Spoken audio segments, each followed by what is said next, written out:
Okay, our next problem is going to be an angle now. Okay, this problem is going to be a little bit harder. So as you start to do this one, you got to remember a couple things. The first thing you got to remember is trig. All right. Second thing is remember that your calculator, in order to get the right answers, needs to be in degrees. Good. All right. So let's take a look here. Our next problem is going to involve a hanging box. Once again, we're going to use the same thing. That's going to be 10 kilograms. And in this particular problem, I'm going to select angles. The angle here is going to be, let's say, 35 degrees. The angle here is also going to be 35 degrees. All right, so we're dealing with a similar angle type problem.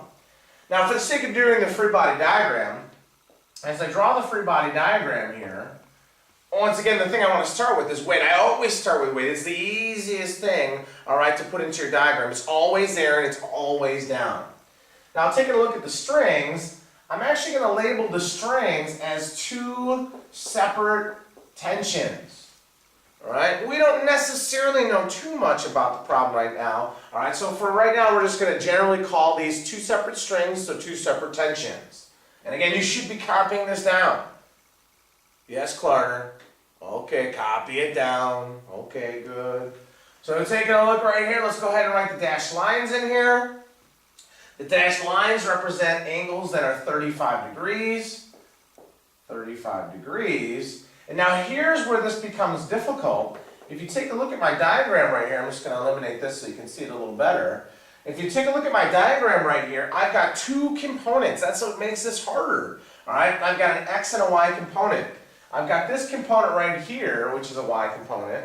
I've got this component right there, which is a y component. And I'm also going to have two x components. So again, the trig in this one is going to be a little bit harder for us to deal with.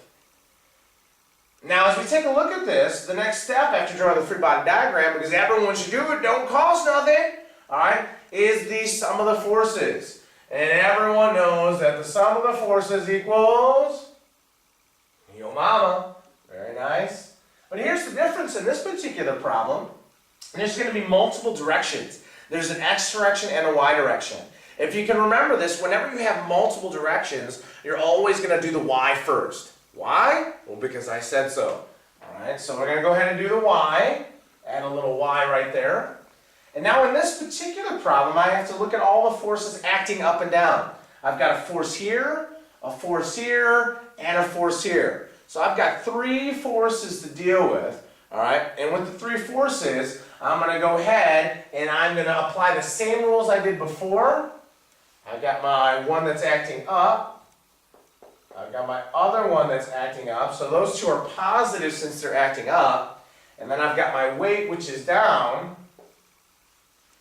So that one's going to be negative. And that's all going to equal 0. Remember, this is a placeholder. Now, in terms of the substitutions here, now I have to go to my trig. I'm looking at t, all right, 1y and t, 2y. Take a look at those two sides of the triangle. In relation to the angle, what side of the triangle is it? I don't hear you. What side of the triangle is it? Opposite side, trig function is sine. Good. So for this particular one, I'm going to have t1 sine of theta 1.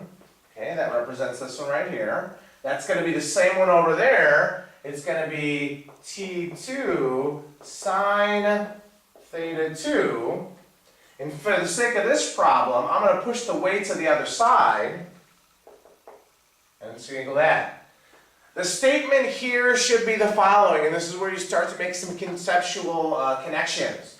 The forces that are acting up have to equal the forces that are acting down. The forces that are acting up has to equal the force that's acting down. If that wasn't true, the object would accelerate up or down. So that has to be a statement that makes sense. Now, in terms of substitutions here, all right, I can substitute my angles in and just see how this works here. I've got T1 sine of theta 1, which is 35 degrees. I'm going to have T2 sine, once again, of 35 degrees. And we've done a number of problems with this weight of 10, all right? So we're going to go ahead and just go right to the weight, which is 98 newtons. Now, as you're writing that down, you should identify there's a definite problem with this. I've got two unknowns here, and I've got only one equation. That's a problem.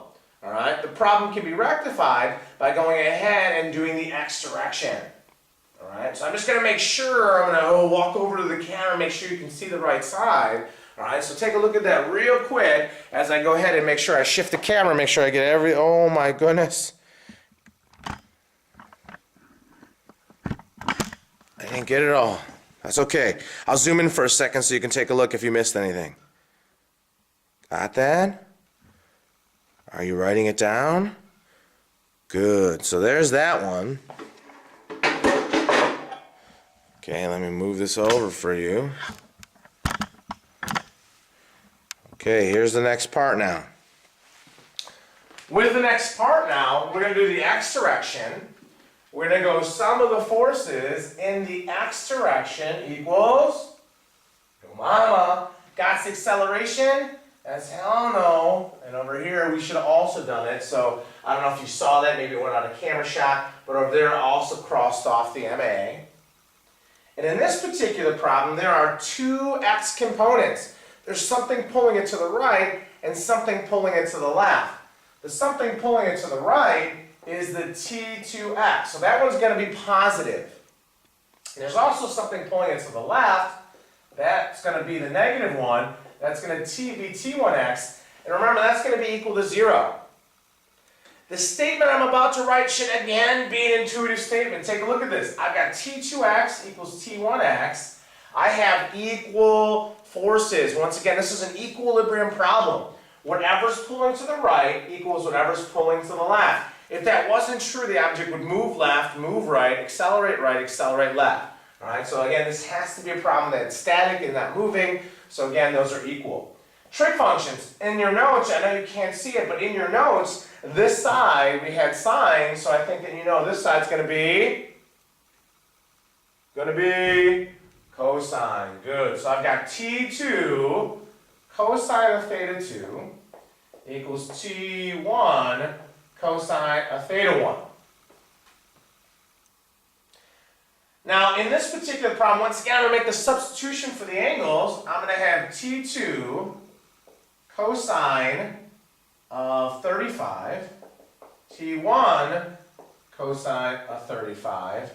And here's the beauty of this problem now. I've showed you this. All right, and taking a look, I've got cosine on both sides. What happens to the cosine?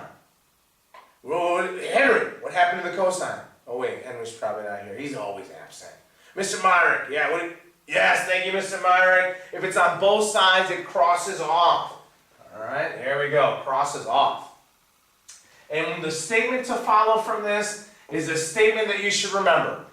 Whenever the angles are equal, the tensions will be equal. Whenever, all right, the angles are equal, the tensions will be equal. And that's going to make the next problem much easier. So I'm going to come back over to the camera, I'm going to shift it to the other side, and you're going to see how this changes here.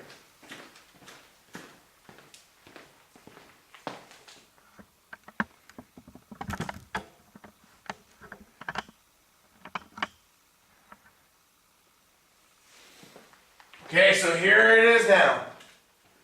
We don't need to decipher between these two things. They are the same. So I can just call it T. We just proved that. You never need to prove it again. From this point on, whenever the angle is the same, the tension's the same. So if I have T sine theta plus T sine theta, it's the same thing. There's two of them. It's going to become 2T sine theta, all equals 98. And if I'm solving for tension, I have to solve for tension, isolate it. I'm going to divide by those two things right there. I'm going to have 98 newtons divided by 2 sine 35. Now as you're plugging this in your calculator, careful. Again, make sure you're in degrees and make sure you put parentheses around here so that when you go ahead and solve for this, you can get the right answer. Now I don't have the right answer, but again, as you take a look at the problem in retrospect, It's not that bad, and I know it looks like a lot, it looks like there's a lot of work right here, but this side all over here was us proving that T1 equal T2. You don't need to show that anymore. In the future, you would just go to this right here, you would show the T's being the same, and that statement being the same, and so from now on, it's going to be a lot easier. As we transition into when I come back tomorrow, all right, we'll do a problem where the angle's not the same, and it becomes a little harder. Once again, I apologize for not being here. I apologize for the raspiness of my voice. I apologize for me being in my football gear. All right, but I'll be back tomorrow. If you want, I will watch this again, because for some of you, as you go to your lab groups and start to do problems, it like goes right over your head. So I would slow it down, maybe pause it, take a look at the work, zoom in if you need to, and do whatever. You guys have a great day. I will see you tomorrow.